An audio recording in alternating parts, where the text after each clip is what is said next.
Hello అండి, అందరికీ నమస్కారం. నేను మీ కట్టా కార్తీక్. కర్ణాటకలో ధర్మస్థలలో జరుగుతున్నటువంటి తవ్వకాల్లో విస్తుపోయే అంశాలు బయటకు వస్తున్నట్టు తెలుస్తూ ఉంది. వస్తున్న వార్తల ప్రకారం నిన్ననే మనం చూసాం, ఆరో ప్రదేశంలో అస్థిపంజరం ఎముకలు దొరికాయి అనేటువంటిది.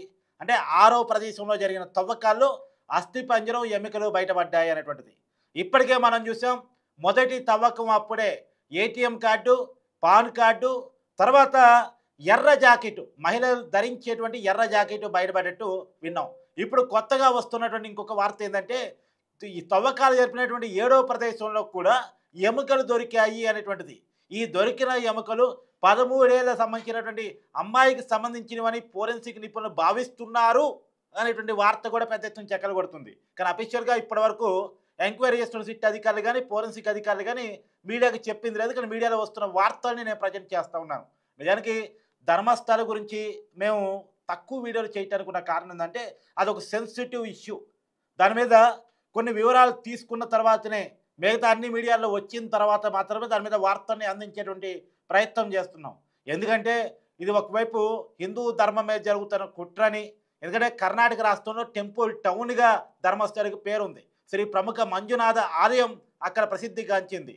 9 శతాబ్దాల చరిత్ర ఉంది. అయితే అదే టెంపుల్లో ఒక పారిశుధ్య కార్మికుడిగా 1995 నుంచి 2014 వరకు పనిచేసిన వ్యక్తి ఇమీడియట్గా ఇప్పుడు బయటకు వచ్చేసి, నేను ఈ టెంపుల్లో పనిచేసినప్పుడు చాలామంది అమ్మాయిలని అత్యాచారం చేసి నా చేత పాతి పెట్టించారు, నన్ను భయకంపితులను చేసి చంపేస్తామని బెదిరించి, ఎవరికైనా చెప్తే ఏదో ఒకటి చేస్తానని, నా కుటుంబ సభ్యుని చంపేస్తామని బెదిరించేసి నాతోటి ఈ పనులు చేపించారు అని చెప్పేసి ఒక పారిశుధ్య కార్మికుడు బయటకు వచ్చి కంప్లైంట్ ఇచ్చిన తర్వాత ఈ వార్త పెద్ద ఎత్తున వెలుగులోకి వచ్చింది.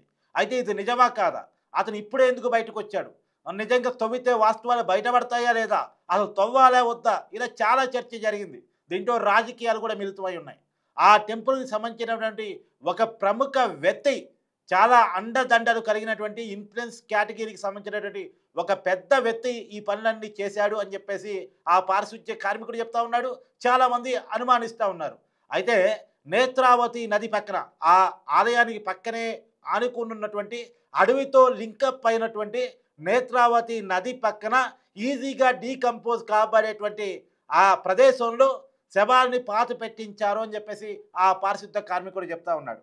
అయితే ఇప్పుడు తవ్వుతున్నటువంటి విషయాల ప్రకారం, నిజానికి నేను ముందే చెప్పాను, పాన్ కార్డు, తర్వాత ఏటీఎం కార్డు, ఒక ఎర్ర జాకెట్ కానీ లేదా ఒక కాగితం ముక్క కానీ భూమిలోకి పూర్తిగా డీకంపోజ్ కాబట్టడానికి 25 ఏళ్ళు పట్టిందట. అంటే ఇంకా ఈ పూర్తి స్థాయిలో డీకంపోజ్ కాబడలేదు అంటే ఇవి ఎప్పటివి, ఈ ఎర్ర జాకెట్ ఎప్పటిది, మేబీ అందరూ చెప్తున్నట్టు 20 ఏళ్ళు లోపుదే, 25 ఏళ్ళు అయి ఉంటే ఆ ఎర్ర జాకెట్ పూర్తిగా భూమిలోకి డీకంపోజ్ కాబడి ఉండేది. కాగితపు ముక్కలు కూడా, పాన్ కార్డు కానీ ఏటీఎం కార్డు కానీ, ఏటీఎం కార్డు కొంత మందంగా ఉంటుంది, కొంత టైం టేకింగ్. కానీ ఏటీఎం కార్డు కల్చర్ వచ్చింది 20 సంవత్సరాల కాలంలోనే. కాబట్టి మొత్తంగా ఇప్పుడు దొరుకుతున్నటువంటి శవాలు కూడా ఈ 20-25 సంవత్సరాల లోపల ఉన్నటువంటి, అంటే 25 సంవత్సరాల క్రమంలో పాతి పెట్టబడినవే అని చెప్పేసి ఒక అంచనా కూడా ఫోరెన్సిక్ అధికారులు వస్తున్నట్టు కూడా తెలుస్తూ ఉంది. ఇప్పుడు ఏడో ప్రదేశంలో కూడా ఒక అస్థిపంజరం ఎముకలు దొరుకుంటే అవి ఎవరివి? ఇక రాబోయే కాలంలో ఇవాళ 7, 8, 9 ప్రదేశాల్లో తవ్వకాలు జరపడానికి అధికారులు సిద్ధమయ్యారు. ఈ 3 ప్రదేశాల్లో ఎట్లాంటివి దొరుకుతాయి, నిన్న 6వ ప్రదేశంలో దొరికినట్టు ఎముకలు, అస్థిపంజరం లాంటి ఏమైనా దొరుకుతాయా, ఒకవేళ దొరికిన అవి మనిషివేనా? ఎందుకంటే చాలా అనుమానాలు ఉన్నాయి. అవి మనిషివేనా లేదా ఏదైనా జంతువా? ఎందుకంటే పక్కనే అడవి ఉంది, అడవిలో కొంత జంతువులు ఉండేటువంటి అవకాశం ఉంటుంది. ఆ జంతువులు చనిపోయిన తర్వాత ఖచ్చితంగా భూమిలో డీకంపోజ్ అవుతాయి. కాబట్టి ఆ జంతువులకు సంబంధించిందా అనేటువంటి అనుమానం కూడా ఉంది. ఏది ఏమైనా ఫోరెన్సిక్ ల్యాబ్ అధికారులు పూర్తిగా పరిశీలన చేసిన తర్వాత, టెస్టింగ్ చేసిన తర్వాత, డిఎన్ఏ టెస్ట్ చేసిన తర్వాత మాత్రమే అది ఎవరివి, ఏ వయసు ఉన్న వాళ్ళవి, అసలు మనిషివేనా కాదా, అమ్మాయివా లేదా మగతనువా, ఇవన్నీ కూడా నిర్ధారణ చేసేటువంటి అవకాశం ఉంది. ఒకవేళ ఆడ మనిషి అయితే ఏ ఏజ్ ఉన్న వాళ్ళని కూడా అనేటువంటి, ఎందుకంటే చాలామంది మైనర్ బాలికలని అత్యాచారం చేసి పాతి పెట్టారు అనేటువంటి ఆరోపణ వినిపిస్తున్నటువంటి వేళ ఇప్పుడు ఎలాంటి నిజాలు బయటకు వస్తాయో చూడాల్సి ఉంది. ఏది ఏమైనా నిజంగా పారిశుధ్య కార్మికుడే చెప్పిందే నిజమైతే మాత్రం అత్యంత దారుణమైనటువంటి సంఘటనగా భారత్ చరిత్రలో మిగిలిపోయేటువంటి అవకాశం ఉంది. చాలామంది అమ్మాయిలు ఆ పారిశుధ్య కార్మికుడు ఇచ్చిన కంప్లైంట్ మేరకు చూస్తే 100ల కొద్ది అమ్మాయిలని అత్యాచారం చేసి న్యూడిగా మార్చి అక్కడ పాతి పెట్టారు అనేటువంటిది. కొన్ని సంఘటనలు కూడా బయటకు వస్తూ ఉన్నాయి. అనన్య భట్ అమ్మాయి 2003లో అక్కడ ధర్మస్థల ప్రదేశంలో తప్పిపోయినటువంటి వ్యక్తి. ఆ అమ్మాయి ఏమైందో ఇప్పటివరకు ఆచూకీ తెలియరాలేదు. తర్వాత 2012లో ఇంకొక అమ్మాయి మైనర్ బాలిక. ఆ అమ్మాయి కాలేజీకి వెళ్ళి బస్టాండ్లో బస్ దిగి ఇంటికి నడిచి వస్తున్న క్రమంలో, నిజానికి ఇంటికి నడిచి వస్తుంటే వాళ్ళ బాబాయ్ కూడా చూశాడంట, పలకరించాడంట.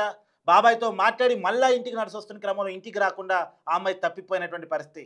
తర్వాత ఆ అమ్మాయి ఏమైంది అనేటువంటిది ఎవరికీ తెలియదు. అదే ఆ అమ్మాయి తర్వాత రోజు చంపబడి నేత్రావతి రివర్ పక్కన శవాయి కనిపించింది, న్యూడిగా కనిపించింది. దాని మీద అక్కడ లోకల్ సిట్ అధికారులు కానీ, సిఐడి అధికారులు కానీ, ఈవెన్ సిబిఐ కూడా ఎంక్వైరీ చేసింది. కానీ ఇప్పటివరకు పర్టికులర్గా తేల్చలేని పరిస్థితిని మనం అక్కడ చూస్తూ ఉన్నాం. ఇప్పుడు ఈ చావులన్నిటికీ, ఈ మిస్సింగ్ కేసులన్నిటికీ మనకు ఆన్సర్ దొరుకుతుందా? అనన్య భట్ ఏమైంది, తర్వాత ఆ మైనర్ బాలిక ఏమైంది, తర్వాత తప్పిపోయినటువంటి ఆ ఏరియాలో మిగతా అమ్మాయిలు ఏమయ్యారు, వీటన్నిటికీ కూడా ఆన్సర్ దొరికే అవకాశం ఉందా అనేటువంటి చర్చ మాత్రం జరుగుతూ ఉంది. ఏదేమైనా కర్ణాటక దేశవ్యాప్తంగా సంచలనం చూపిస్తూ ఉంది. ధర్మస్థలంలో ఏం జరుగుతుంది అని చెప్పేసి దేశం మొత్తం కూడా ఎదురు చూస్తూ ఉంది. దేశం మొత్తం కూడా నిజంగా అమ్మాయిల మీద ఇంత పెద్ద దాష్టికం జరిగిందా, దీంట్లో నిజం ఉందా, దీన్ని ఏమైనా కుట్రకోణాలు ఉన్నాయా అనే అంశం మీద ఆసక్తిని కనబరుస్తూ ఉన్నారు. చూడాలి ఏం జరగబోతుందో. నిజంగా కనుక వందల మంది అమ్మాయిలని కనుక అక్కడ పాతిపెట్టి ఉంటే అది ఖచ్చితంగా దేశవ్యాప్తంగా సంచలనంగా మారే అవకాశం ఉంది. ఇది దేశ రాజకీయాల మీద కూడా ప్రభావం చూపించేటువంటి అవకాశం ఉంది. కానీ మరి ఇన్ని రాజకీయ ప్రభావాలు, ప్రలోభాలు దాటుకొని వాస్తవాలు బయటకు వస్తాయా అనేటువంటి చర్చ కూడా చాలామందిలో ఉంది. చూడాలి ధర్మస్థలంలో ఈరోజు 7, 8, 9 తవ్వకాల్లో ఎలాంటి విషయాలు బయటపడతాయి అనేటువంటిది. ఇప్పటికే వస్తున్న వార్తల ప్రకారం 7వ ప్రదేశంలో తవ్వకాలు ముగిశాయి. అక్కడ కూడా ఒక అస్థిపంజరం ఎముకలు దొరికాయి అని చెప్పేసి వార్తలు అందుతూ ఉన్నాయి. చూడాలి ఇంకా ఎలాంటి విషయాలు బయటకు వస్తాయి అనేటువంటిది.